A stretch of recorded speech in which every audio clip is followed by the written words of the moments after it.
Hey guys, Toyhouze here with another guide. Hope some of you are enjoying Atlantis' new server, Karazhan. I saw some of you say hi to me on Alliance side, and it was an awesome launch.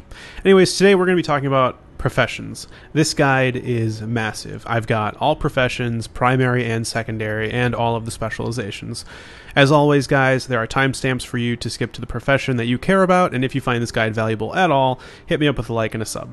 And with that out of the way, let's get right into it. So, TBC brought some welcome changes. Depending on what profession you chose, you have benefits exclusive to you and your profession. This includes Jewelcrafting only gems, bind on pickup items, and also the consolidation of consumables. There's no more Dire Maul buffs, Songflower, Ani Head, Hakkar Heart, and changing layers, not to mention being online when they drop. It's much more streamlined to prepare for raiding. Just grab some food, 2 flasks, and you're pretty much ready to raid. This means that professions are where it's at for getting ready for raids. In total, there are 3 secondary professions and 10 primary professions. You can only have 2 primary professions, and there are no limits to how many secondary professions you can have. And Jewelcrafting is the new profession in TBC, and it is really, really cool. Let's talk about the secondary professions first, because they are the most straightforward. So First Aid is one of the 3 secondary professions available to all players in WoW. For players who don't have healing spells or who aren't also undertaking Alchemy as a profession, the bandages like Heavy Netherweave Bandage created by First Aid are among the best ways to heal yourself in battle or while out in the world without food. Overall, due to the low number of materials necessary to power level it, First Aid is a wonderful skill for everyone to have capped. It will help with leveling, even more with classes that lack sustain like warriors and rogues, but other classes can find it handy like warlocks who life tap or want to heal their demon pet without using health funnel. Out of mana paladins can also bubble bandage, so it has a lot of applications. Since it doesn't count toward your profession limit, every class should learn First Aid. In TBC, there are 2 new bandages, Netherweave and Heavy Netherweave Bandage. The trainers for both Horde and Alliance to become a master and pass 300 First Aid, you need to find Aracela or Burko in Hellfire Peninsula, and I've got a map there for you to check that out. They sell you the Master First Aid book and the manuals for the 2 new types of bandages, so I'd recommend you just pick up all 3 when you get to these towns in Hellfire Peninsula. Alright, up next we have fishing. So fishing is one of the most time-consuming but rewarding professions in WoW. It's pretty awesome. It's a lot of fun, and there's a lot of flavor in TBC. As a master fisherman, you can earn or catch numerous rare companion pets like Magical Crawdad and Toothy. You'll also be able to catch fish that are used in important endgame cooking recipes like Huge Spotted Felltail for Fisherman's Feast, or Enormous Barbed Gill Trout for Hot Buttered Trout, or Golden Darter for Golden Fish Sticks, which are all really valuable raid consumables. You can also fish up gems, gear, and fishing also provides reagents for other professions like alchemy. So this chart will show you how much fishing skill you need to cast in certain zones and what skill you need to prevent the annoying fish got away. I've included all zones from skill 1 all the way to max. The biggest takeaway for TBC fishing from this graph is if you want to fish beyond the Dark Portal, you're going to need to be at least 280 fishing skill. When you head to Outland, you can learn how to get your fishing past 300 from the book you buy from the Cenarian Refuge in Zangar Marsh, and that's on the map right there. There are also fishing daily quests that reward you with a bag of fishing treasures, which can give you a wide range of items, including the 2 ring, Eye of the Sea, which is a blue gem that grants plus 15 stamina, and also some other fishing items, which are kind of fun, not super useful, but I think they're cool. Fishing, like First Aid, doesn't count toward your profession limit, so it's worth picking up for all classes. Alright, next we have cooking. So cooking is most known for the well-fed buff, which increases your stats based on whatever food you ate. The benefits are myriad, and there is the potential to make profit from selling rarer food buffs on the auction house to those without the recipe or the skills. Cooking has helpful recipes to help while leveling, and endgame provides amazing raid buffs. I know the smoked sagefish is one that is amazing while leveling. It gives you mana per 5. It also is brain food, which means it gives you both health and mana back while you eat it, so it's a nice one for leveling. If you're thinking about leveling fishing, then definitely consider leveling cooking at the same time, because they really complement each other. As you catch the fish, you can cook them, and you're leveling both professions at the same time. So in TBC, the Master Cookbook will allow you to level up your cooking to a new max of 375, and it is sold by Baxter in Thralmar for the Horde and Gaston for the Alliance in Honor Hold. Because cooking is a secondary profession, like the other ones we talked about, all players, regardless of class or faction, should level it through 375. And that is the end of our secondary professions, and we're going to start talking about primary professions. And remember, we can only have 2 of these, so your choice is a little bit more important. So mining is one of the most essential gathering professions in WoW. It involves extracting ore from mineral nodes throughout the zones, and it provides reagents for blacksmithing, engineering, and jewelcrafting. So you can see why it's so valuable. These are found using the miner's basic ability, Find Minerals. It shows node spawns on your minimap. Mining is hugely popular, and it can certainly be a big gold maker in TBC for the reagents it provides to multiple professions. So mining can be profitable by either selling stacks of ore or smelting bars and selling those. So in TBC, it's important to know which is more valuable, because jewelcrafting, prospecting, which destroys ore to find gems. So definitely take a look at your server's prices to know if you should be smelting it before you sell it or just sell the ore. No matter what you plan on going mining for, mining is a great profession for any class. So once you're in Outland, competition for veins is going to become much tougher. There's fewer zones, and flying mounts decreases the time it takes to do your farming routes and reach the nodes.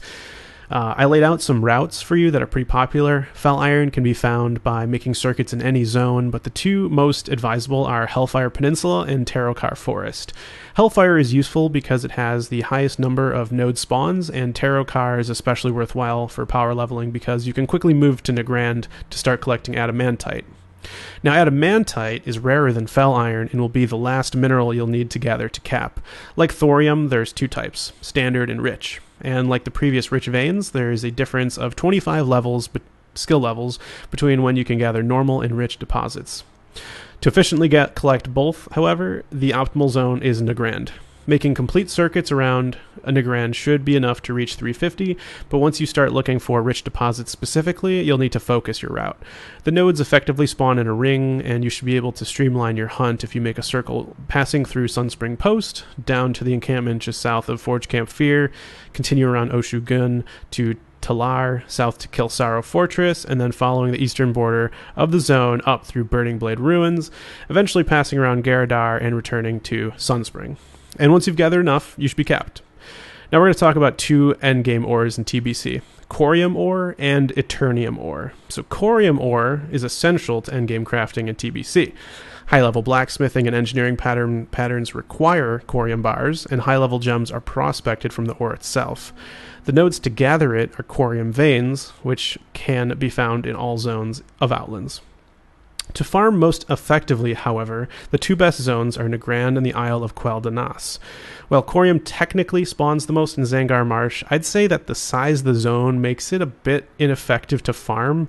Instead, in Nagrand, widen your rich adamantite route to include Twilight Ridge and make sure to pass by the Ring of Trials, and I think that'll be better. Otherwise, the route is pretty similar. The Isle of Quel'Danas is particularly useful to visit because of its small size. Though there are fewer veins here than some other zones, completing a circuit around will take a fraction of the time compared to the others. Now, Eternium ore is a rare drop available from all nodes in Outlands. Out of these, however, higher level deposits like Corium veins, adamantite deposits, and rich adamantite deposits all have a shared high drop chance. So because of this, farming for Eternium specifically is not really what you do. Instead, it's advisable to choose between the other materials you'd like to farm and then invest a solid amount of time into it. That way, you'll definitely find some Eternium. All right, that's a lot of info, but hopefully that helps you with your mining quest. Moving on to blacksmithing. This is I had a lot of fun learning about this one. There's quite a bit of changes to blacksmithing in TBC. Blacksmithing is basically the craft of allowing players to create their own mail and plate armor, as well as two-handed maces, axes, and swords, one and two-handed. So while in vanilla, blacksmiths were able to craft a number of high-value endgame recipes, Blizzard has really expanded on that in TBC. Your range of gear that you can create that is good is much bigger. So most smiths choose mining as their gathering profession, as blacksmithing has a huge potential. It also has a huge price tag, especially if you choose to buy all your materials on the auction house. So this combination is suitable for most classes that wear plate and mail armor, regardless of spec, though it's especially beneficial for tanks and melee DPS. I'd really only recommend paladins and warriors learn blacksmithing because of the abundance of plate gear in blacksmithing, but if you really, really, really wanted to, there are a few items for rogues and enhanced shamans in blacksmithing, but it's generally not recommended for those two classes, so do so only if you really want a BOP item, since you aren't going to benefit as much from blacksmithing as paladins or warriors. So if you see on the right hand side, I really recommend paladins and warriors, but if you wanted to, rogues and shamans could. You'd have to be an enhanced shaman, and rogue, you'd really only be doing it for the weapons. So take it with a grain of salt. I don't really recommend rogues or shamans do it, but you can if you want to. Alright, so once blacksmithing cap, they'll be able to craft gear like Bulwark of the Ancient Kings and Embrace of the Twisting Nether, or weapons like Blood Moon, Dragon Strike, and Blaze Fury, as well as a vast number of BoE epics like Oathkeeper's Helm and Hammer of Righteous Might. When it comes to leveling up blacksmithing, since patch 2.3, Blizzard streamlined the process for training pretty much all professions, so as a result of that, trainers in any major capital city can teach you from apprentice all the way through artisan. Phew, that is awesome. Because the only recipes you'll need to acquire before heading to Outlands are in Gadget Zan, it would be it's probably easier for you to train in a capital in Kalimdor if you're power leveling, but you can do it however you want. Alright, once you cross through the Dark Portal, the Master Blacksmithing Trainers will be in your faction's first outpost in Hellfire Peninsula. So Alliance Smiths will need to find Humphrey and Honor Hold, and Horde players will speak with Rohok at Thrallmar. There are also additional trainers from both the Aldor and Scryers once you reach Trath. In Alder's Rise, any player with the appropriate reputation can learn from Anodo, and Barian will do the same in the Scryers tier. So here is my favorite slide. This is talking a little bit about the specializations, armor smithing and weaponsmithing. So from vanilla to TBC, I would say that the value of armor smithing has increased, and weaponsmithing has gained 3 sub-specializations to choose from: axe smithing, hammer smithing, and sword smithing. So on this slide, you can look at my recommendations for which specialization you should go for depending on your class and what items you'll be able to make. Anything in green is a clickable link, by the way, and as always, the link to the slides are in the comment section below. So you can take a look at all the gear that each specialization can provide for you and decide for yourself which one you want to go. I personally would only recommend armor smithing to paladins, shamans, and warriors. Swordsmithing, all 4 of the classes could go. Obviously, a rogue should not go blacksmithing and then choose axe smithing. I don't think that's the greatest choice, because rogues cannot use axes in the Burning Crusade. Alright, so on to engineering. So engineering is one of my absolute favorite professions. It has a ton of fun items and a lot of useful items, and it really captures the fantasy of being an engineer. Engineering is one of the more unique professions in World of Warcraft. It uses metal bars to create parts, which are then used to create useful inventions like the Field Repair Bot 110G. Engineers are also able to make ranged weapons like Ornate Corium Rifle, and the ammunition for them like Adamantite Shells, which come from the Adamantite Shell Machine, another invention, or Adamantite Stinger from Adamantite Arrow Maker. In addition, once engineers cap, they gain the ability to make a piece of profession-specific epic headgear like hard corium goggles. These are really strong. When it comes to training, once you reach Outland, your master trainer will be at your faction's first questing area in Hellfire Peninsula. And as you can see in the map, for the Horde, the master trainer is Zebig in Thrallmar, and for the Alliance, there's Lebowski in Honorhold. Unlike some professions, the neutral trainer is not in Shatrath. Instead, all players can find Zyrol at Area 52 in Netherstorm. Keep that in mind for later. As a complementary gathering profession, most engineers choose mining due to the high number of metal bars and fair amount of gems required to reach the cap. Otherwise, purchasing all materials to level engineering can get really costly, considering that engineering is going to be sharing these same materials with blacksmithing and jewelcrafting. And all classes can benefit from engineering regardless of spec, so I said any class can learn it, especially given the addition of those epic helms in this expansion, which are very powerful. All right. In addition, TBC also added flying mounts, by the way. Forgot to mention that. Engineers can actually create their own flying machines. So both flying machine control and turbocharged flying machine control are recipes learned from trainers. So that's also another added benefit if you want a very unique flying mount. So there aren't any new specializations for engineering in TBC, but there are new items for each of the two already existing specializations, Gnomish and Goblin Engineering.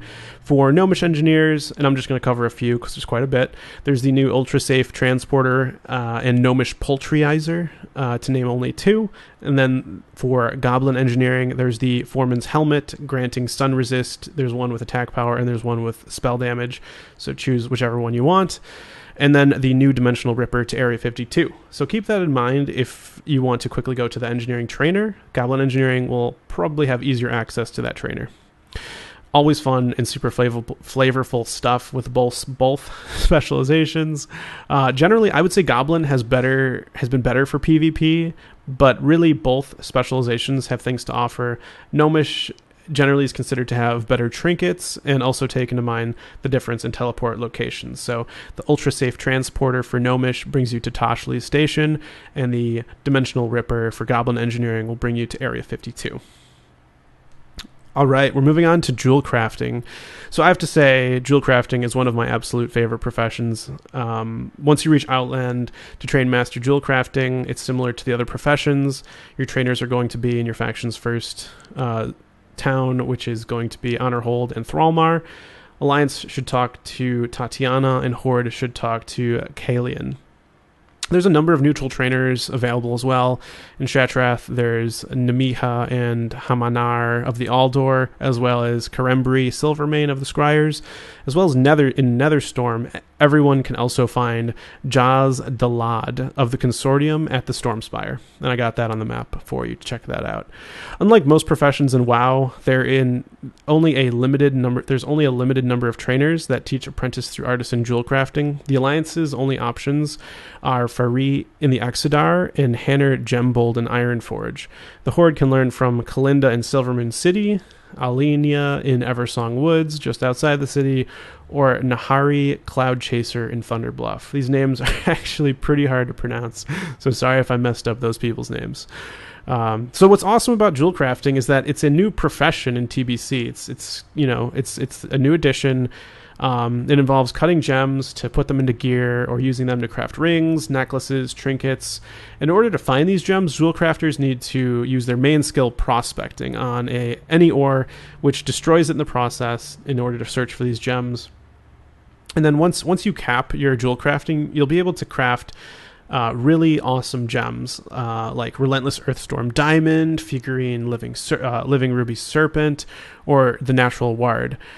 Because of all the ore needed to create bars and find gems, mining, again, is the most complementary gathering profession a jewel crafter can choose. If you don't, just know that splitting materials with blacksmithing and engineering can potentially raise the cost of metal bars in your server. And finally, jewel crafting is suitable for all classes and races, given its potential to buff players of all builds. So it's worth noting that jewel crafting has jewel crafting only gems. So like some of the other professions, there are some things that will benefit just you for going those professions. As you can see, since these gems are bind on pickup, once you cut these gems, only you can use them. And they are stronger versions of other gem cuts. That's something that is really, really cool about TBC. Depending on what profession you choose, you have benefits exclusive to you from your profession. All right, we're moving on to another gathering profession, Herbalism. So herbs gathered act as the primary reagents in alchemy. So these two are usually combined together.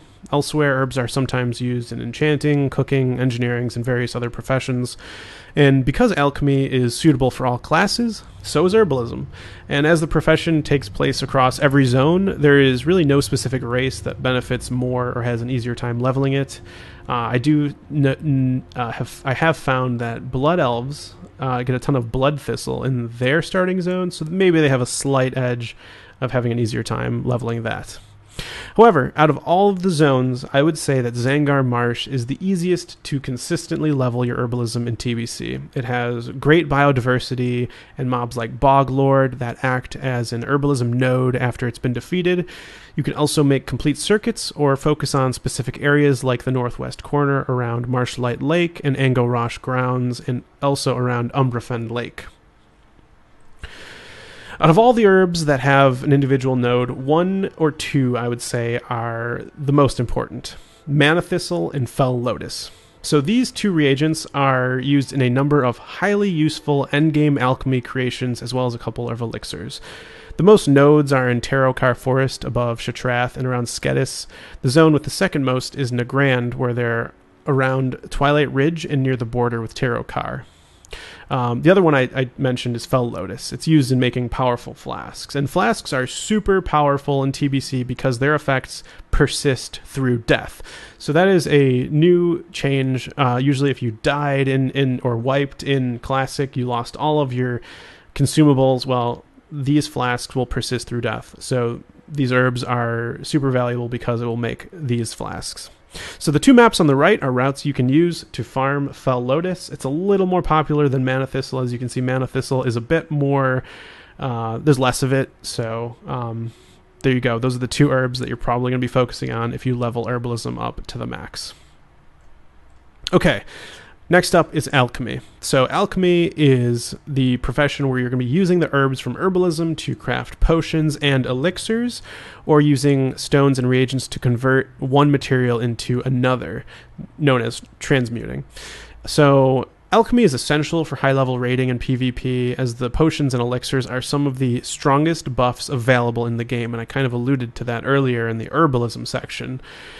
There's tons of resistance potions, there's just amazing buff elixirs, all sorts of raid consumables.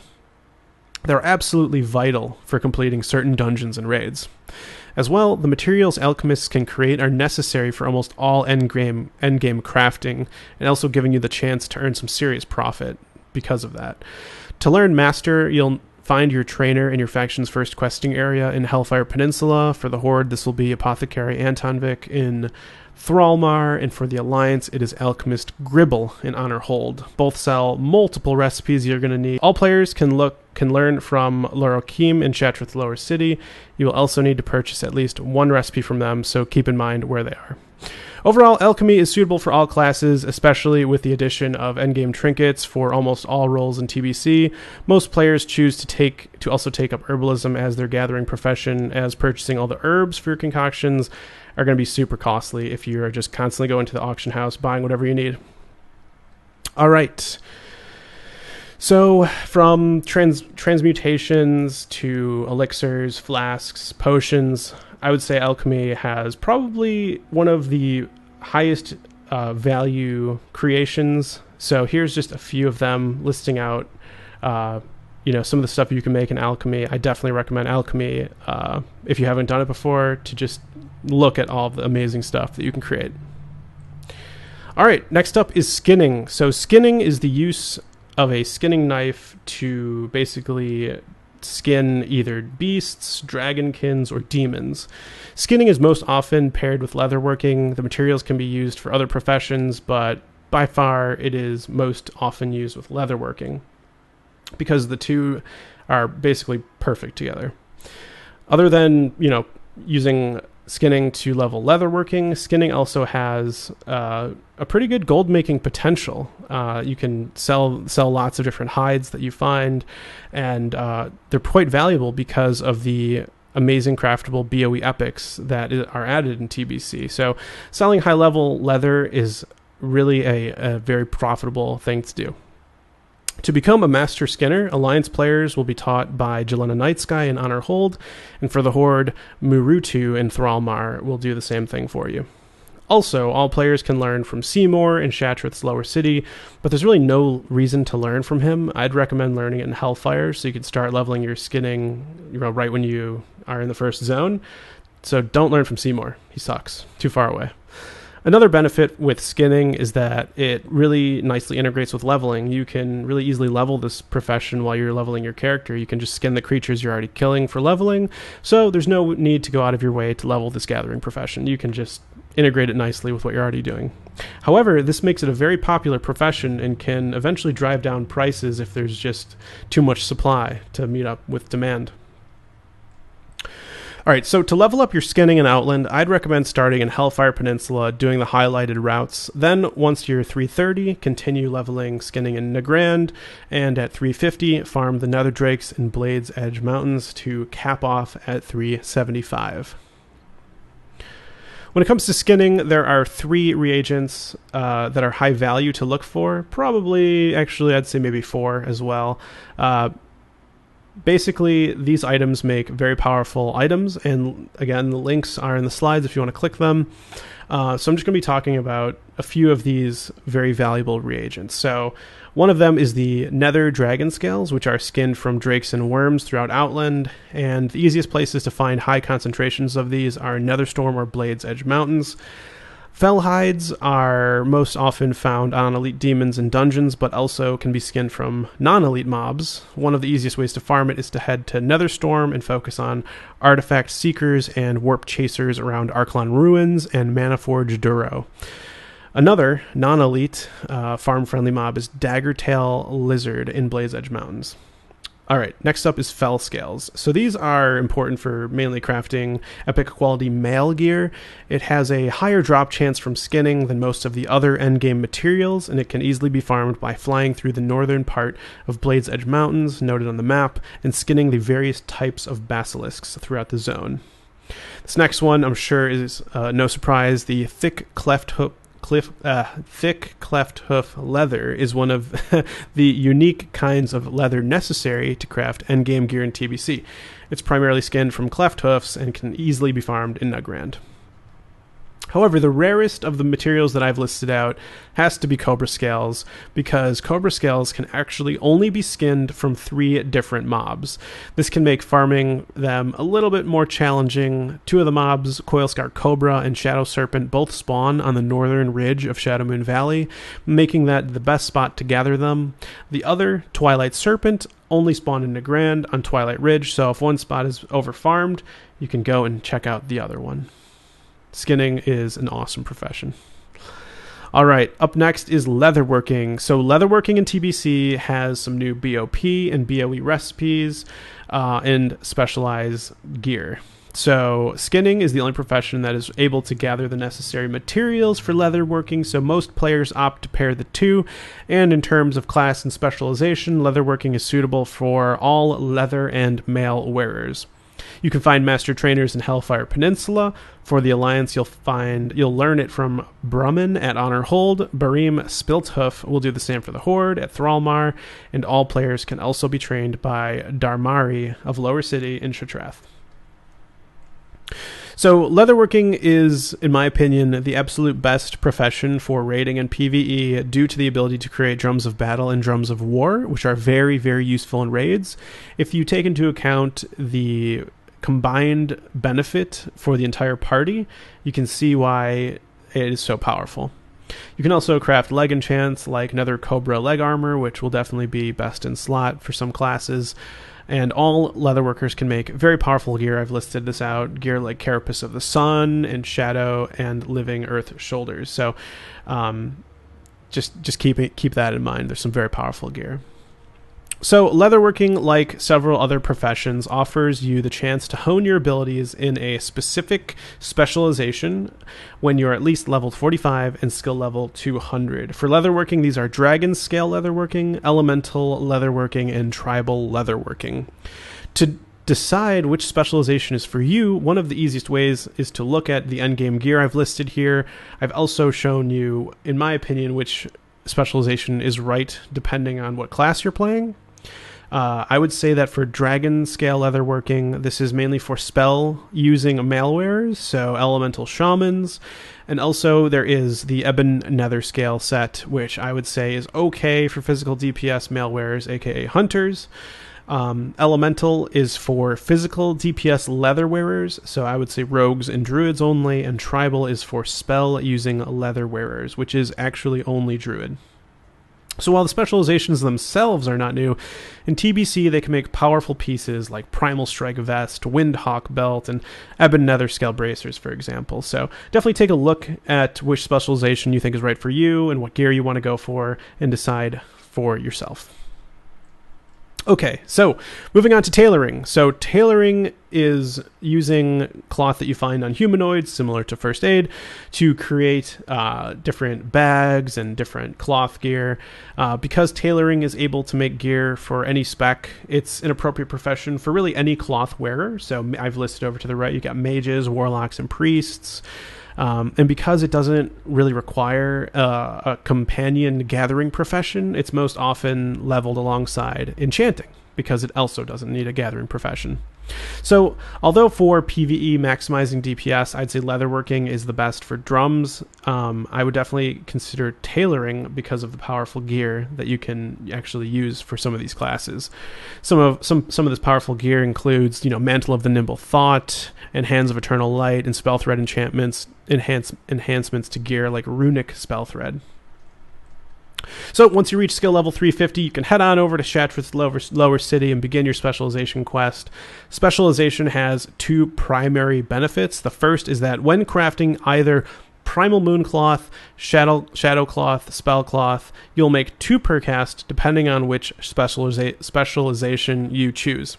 The second is that you'll be able to craft a unique set of epic cloth armor, and the set includes a waist, a chest, and a shoulder slot, and then it's going to have a powerful set bonus.